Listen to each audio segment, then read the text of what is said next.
I do have one little surprise though.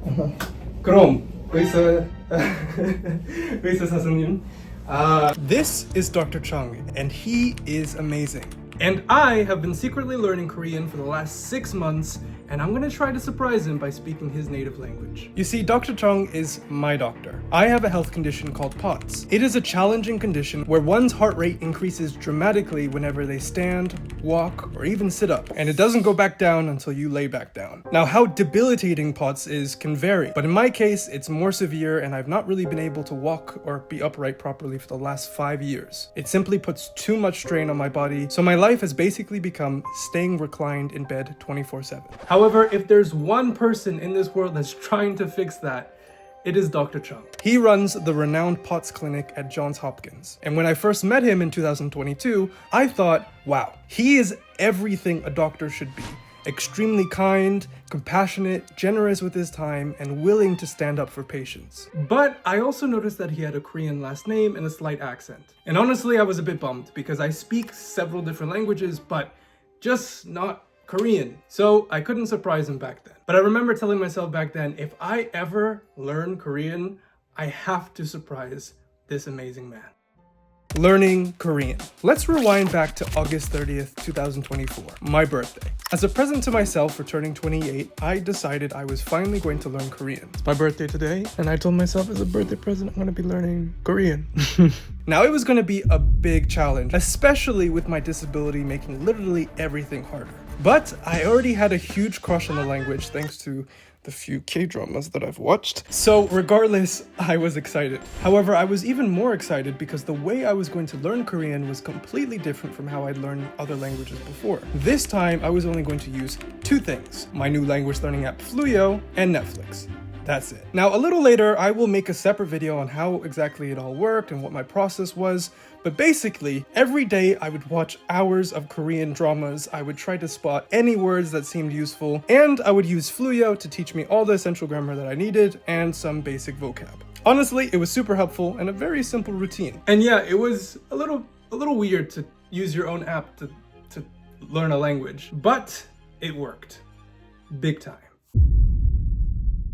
And after 3 months of learning like that, I suddenly realized, wait, I have an appointment with Dr. Chung coming up in just a few months, and that's when the idea hit me. What if I surprised him by speaking Korean? So I switched gears. No more regular K-dramas. I started watching medical dramas instead, because if I was going to pull this off, I really needed to know some medical vocabulary. But as the days got closer, I also had to figure out how exactly I was going to pull off this surprise. Like, I couldn't just whip out a phone in the middle of an appointment. That would be really weird. But then I had an idea. I was already planning on making a video to help raise awareness about my illness, and I had even started filming some of it. So I thought, what if I interviewed Dr. Chung as part of that video? That way I could keep things natural, but still have the cameras rolling when I'm speaking to him. I first would ask him 2 questions in the video in English. Put simply, what would you describe POTS to be? And then I would suddenly switch to Korean. That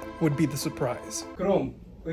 So I sent him an email to ask if he'd be open to doing the interview, and thankfully, he accepted. I kicked into high gear. I started practicing speaking with ChatGPT. I devoured my Fluyo lessons. I binged so many medical dramas until I felt I too was a doctor. And slowly but surely, the big day came. My dad and I drove down from New York to Baltimore, and I was super nervous. I had never properly spoken Korean out loud before, and definitely not to a Korean person. But not only was I about to surprise him, I was about to speak Korean out loud for the very first time to a doctor. Oh God.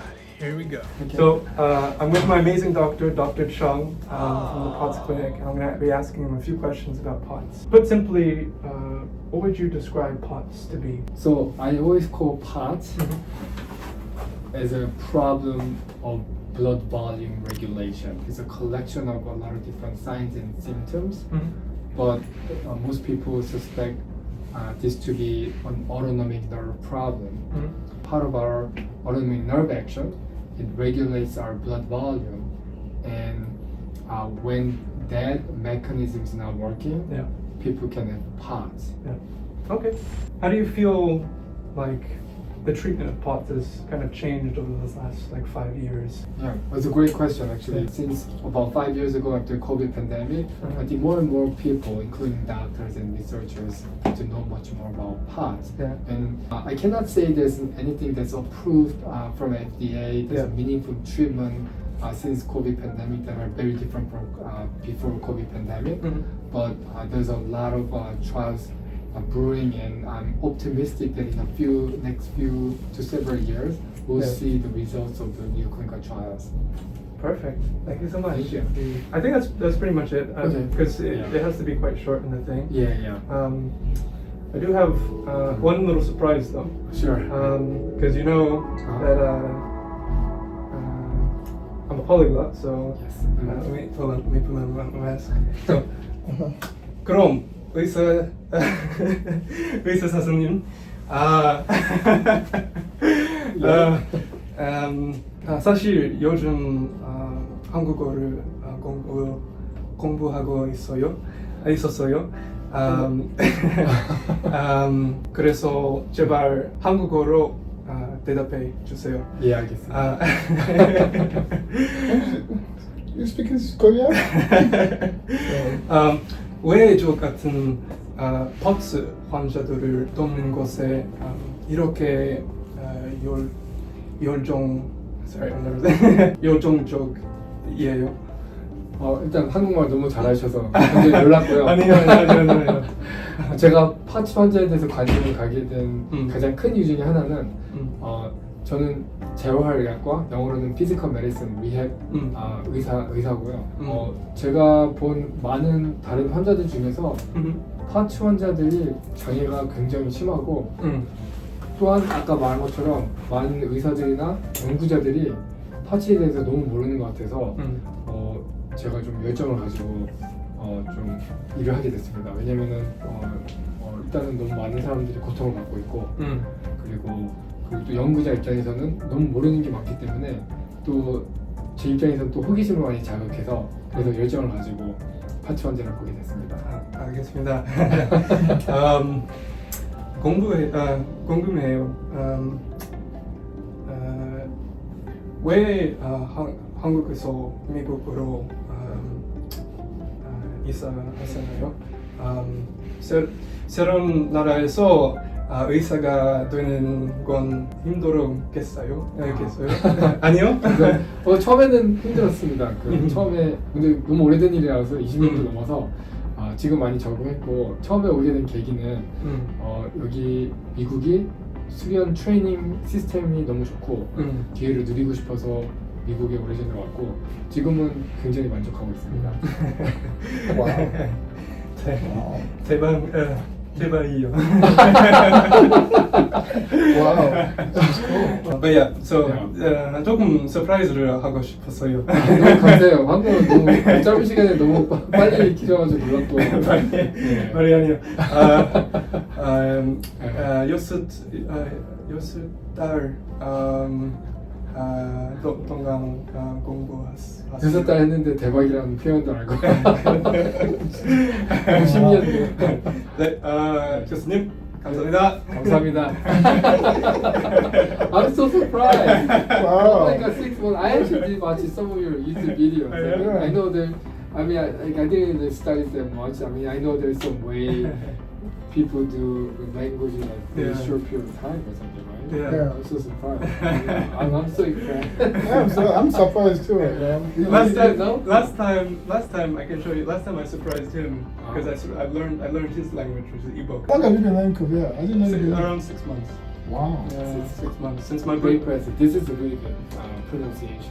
Yeah. Oh, he is.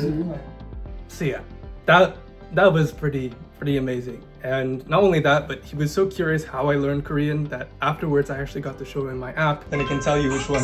I see. So it's a multiple choice kind of Yeah. stuff. So it's almost like Pokemon a little bit as well. Okay, yeah. So for example, Oh, nice. Wow, there's an animation.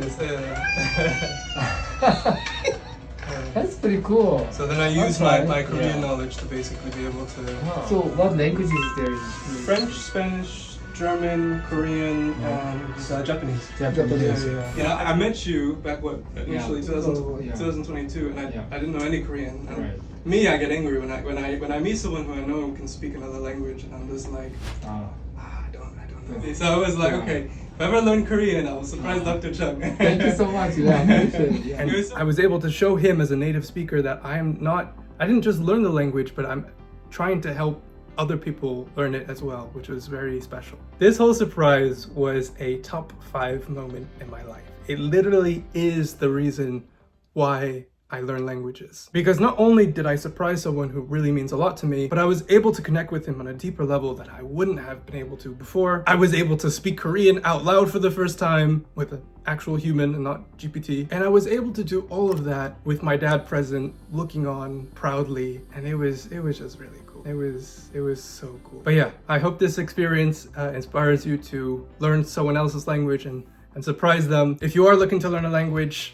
I would definitely recommend Fluyo. I literally used it to learn Korean, which is really strange because it's my own app. But shout out to our course creator Hyun. It's free to try out, so there could be a link in the description, or go right here. It really came in handy for me big time with learning Korean grammar, which was really hard. I'll also be making a time-lapse video on my 6 months living in Korean, so stay tuned for that. And of course, the first part of this interview was legit. I'm going to be creating a full video on my illness and trying to help other people understand what they need to do. And that video should be coming out sometime summer, so please support that video. We're going to be doing a fundraiser for a non-profit to help people like me. POTS 환자들이. 그럼 여러분 감사합니다. See you in the next video.